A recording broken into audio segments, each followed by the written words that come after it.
Okay, hello everyone. This is Casey from WebBuddy. In this week tutorial, I want to share with you the latest update of 2025 theme, the version 1.3.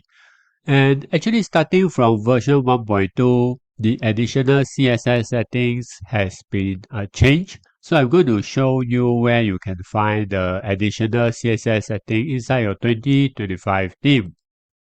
So go to Appearance and click on Editor. And click on Styles. So by default in 2025 theme version 1.1, you will see there's a pencil icon over here that you can click and select the additional CSS. But ever since version 1.2 and version 1.3, the pencil icon has disappeared.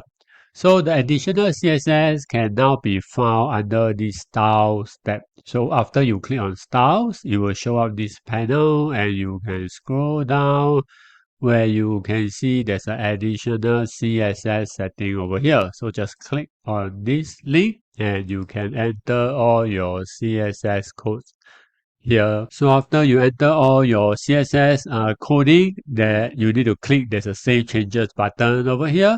And once you click on the button, you go back to the website and you will see the latest changes. So I hope that this update is useful for you. Do post any questions in this comments area if you have any. See you in the next video. Thank you.